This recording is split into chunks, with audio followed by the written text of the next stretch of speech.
What's up, guys? It's Coach Grant with First Down Training. Today we're going to be talking about the ultimate guide to quarterback throwing mechanics. We're going to be talking about how you guys can eliminate wasted motion back there in the pocket, which is the name of the game, and how you guys can be a more efficient passer based on your load, based on how you take the ball back, and just how you guys can transfer weight and get your hips to rotate through, okay? So I hope this video helps you guys out, teaches you a few new things mechanically, and just how to be a better quarterback. But also, fellas, if you're a quarterback and you got to improve the mental side of things, you got to be able to improve your football IQ, you want to learn how to read defenses, recognize coverages, check out that very first link in the description below where we could give you access to over 400 plus videos on how to read defenses. So on our website, we have all of these videos organized into specific categories, breakdown by the coverage, right? So this is our Cover 4 playlist. We have probably 100 different videos on Cover 4, and then you can see all the different playlists we have on our site right here, Cover 2, 3, 4, 6, play concepts, advanced coverages. It's like the Netflix for quarterbacks, right? So these are all the different options that you guys can have. So check out that very first link in the description below if you guys want to improve your football IQ and get better at reading coverages. Let's get started with this video. So the main thing about throwing mechanics,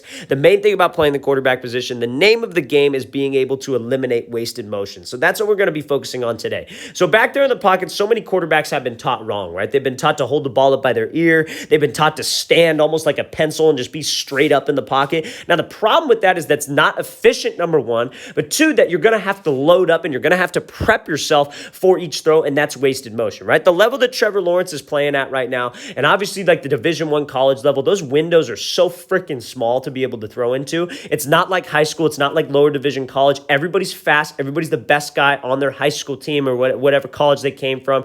And that's why those windows are so hard to throw into. So we can't have any wasted motion. But imagine if you can master that at a high school level or a youth level, it's going to come easy for you, right? When you look at all the quarterbacks in high school, so many guys do this wrong. And then you look at those guys who are, going to the Oklahomas, the Alabamas, whatever. They don't have any wasted motion. They have that quick trigger where they could get this ball out of their hands. And that's what we want to focus on. So the first thing that'll get you there is this back leg. And that's what I referred to in the top of this thing as your load. You want to be preloaded as you go through the pocket. And Trevor Lawrence has one of the I think he doesn't get enough credit for it, how quick his motion is and how fast he's able to get the ball out of his hands, because there is no wasted motion in anything that he does. So you see when he's sitting there in the pocket, his back leg, as soon as he's ready to throw, that back leg's ready to transfer weight. And you see when he gets to the top of his drop, that base is in a perfect spot. That back leg is underneath the back shoulder. In college, he used to have a really wide back foot, which would cause his back leg to trail behind and his front hip would lock out, so he'd lean out of there. But because he has that back foot underneath his frame, and because he's absorbing some weight on this, like almost like his knees over his toe in a way,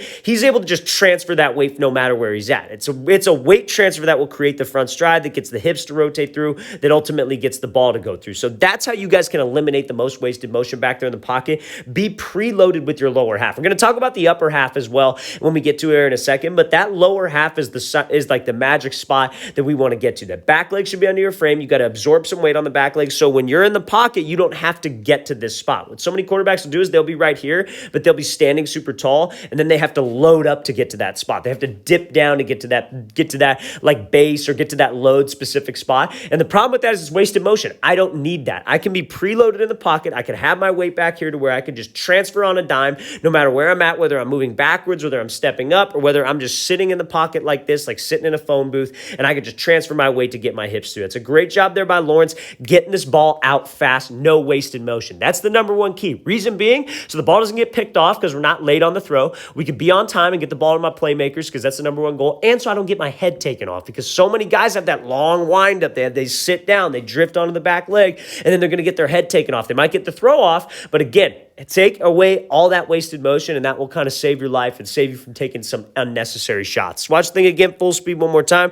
Great job by Lawrence, driving, transferring that weight, and then obviously getting that ball out on time. So now we're going to be looking at this clip here from Justin Herbert. We're going to be talking about progressions, right? So progressions in the pocket come down to a lot of the same thing, right? So you see when he hits the top of this drop here, you see when he's here his first read, he's ready to go, right? He's got weight on this back leg. This back leg's a little bit wide, I would say. You don't want to necessarily have your back leg super wide like this, but he's ready to throw. He doesn't have a whole lot of change up with his back leg. When he's going through progressions, you notice how it's not like he's loading up or he's standing up in between progressions. He's able to stay in that nice consistent base, that good consistent posture, and he's not really moving the ball. When you're going through progressions, fellas, like let's say it's just a basic like curl flat concept, and maybe your feet are to the flat. When you reset to the curl, like let's say that linebacker obviously drives on the flat, then you got to reset to the curl. And like again, I'll draw it out again. You curl flat. If your feet are to the flat, if your feet are to the flat and it's not there, when you reset your feet back to the curl, you don't want to have to pop up and then dip back down when you hit the curl. You want to be able to keep the same base and the same pad level. And that's exactly what Herbert does. He's there, same base, same base, same base, and it's out.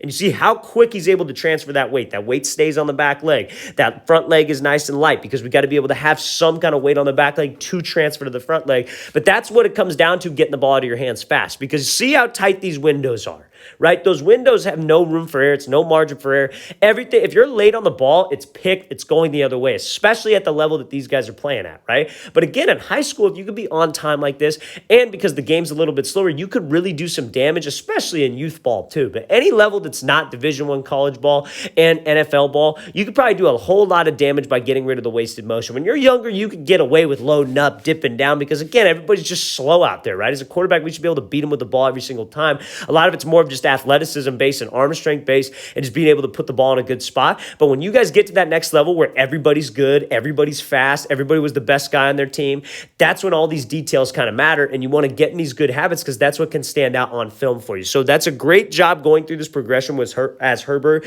and being able to keep weight on that back leg, transfer that weight no matter where he's at. He could transfer weight right here, he could transfer weight to that read, and ultimately he transfers weight here at the last second, going all the way across the field, a full field read, staying in the same pad level, staying in the same base, and being able to drive this thing. Let's watch the thing again, full speed one more time. Great job by Herbert going through these progressions, keeping weight on that back leg, and then driving this thing and putting this ball on an accurate shot. All right, guys, if you have not heard, we are going to be in the San Diego area on October 24th for a 3-hour-long quarterback and wide receiver training clinic. Great opportunity for you guys to come out and get better if you want to work on your quarterback and wide receiver training skills. And I will also be bringing out a speed coach to help you guys with just overall 40-yard dash mechanics, running mechanics, and speed and explosiveness work. So if you guys are in the San Diego area, want to come out and get some work in with us, great opportunity. It'll be a 3-hour clinic. Hope you guys can check out that second link in the description below. That's where all the information is for you guys to sign up. Again, San Diego area, second link in the description below. Let's get back to this video, okay? So now, last clip I want to talk about here is this is Matthew Stafford from the game. Now, I want to talk about the upper half and how quick your upper half has to be on these specific throws and just in general, right? So a lot of people talk about where you're holding this football. A lot of people, like I said, there's some people hold it up on the ear. Some people, you want to hold it up on the shelf, whatever it is. But where Stafford is holding this ball, that is where I feel is the correct position. The nose, and again, the nose of the football is tilted like a little bit out, but the main thing is that he's keeping his wrist steady and he's able to get that like elbow up and over, I guess you could say. You look at a guy like Tom Brady, he's got the nose of the football pointed downward. As long as you don't have that nose pointed like directly up in the air, you never see that, right? So this is a perfect spot that you want to be at. But the main thing is you just want to be relaxed with your upper half. So you have range of motion, but also so all the energy that you're trying to create comes from your lower half. It's not necessarily from your upper half and you trying to muscle the ball. You're nice and relaxed. Now, when he takes this football back, I want you to see how there's no like hitch up with his motion. He's dropping back with the ball at that position, and then he's able to throw from the ball at that position. It's not like he has to load up. It's not like he has to move this ball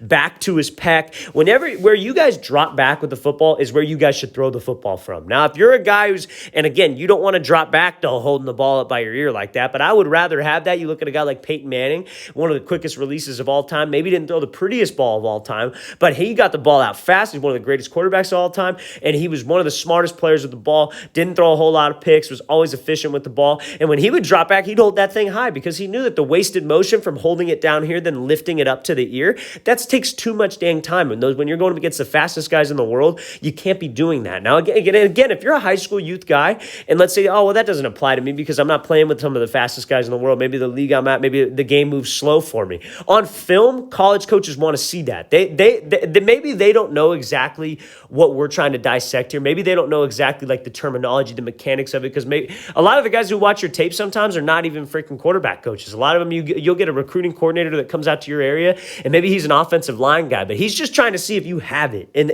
it's noticeable when you see quarterbacks with that little hitch up where they lift the ball up to their ear. And trust me, because I was one of them. It's not like I did everything perfect. I'm teaching you guys from my own dang mistakes. And when you have that hitch up, when you lift the ball, you have that wasted motion, you load up on the back leg, it takes too much dang time. So you just got to make sure that we're able to get rid of this thing from the point of where I'm dropping back with the ball, so my release is quick, so I can get back to that like L. Doesn't have to be a perfect L, just some kind of backstroke angle to where my hips can bring me through, and I obviously just have that nice, quick, efficient stroke to get this ball out of my hands on time. That's a perfect example example there from Stafford of just how you guys should get the ball out of your hands, how you want to be relaxed, and how you want to have no wasted motion with that upper half stroke. All right, guys, we want to thank you for watching. I really appreciate it. I hope this video gave you guys some value, taught you a few new things about just the quarterback position and just how you guys can get better throwing mechanics. And again, fellas, if you have any questions at all, don't hesitate to leave those in that comment section below. I'll get back to you as soon as I possibly can. I always appreciate the feedback. Always appreciate the things you guys have to say. It helps me come up with new ideas for the channel, so I 100% appreciate it. And again, fellas, if you're a quarterback and you want to get better at reading coverages, understanding defenses, get access to over 400 videos on how to read defenses and how to diagnose coverages broken down into specific categories, check out that very first link in the description below. Hope you guys can check that out soon. I appreciate it. I'll see you guys next time.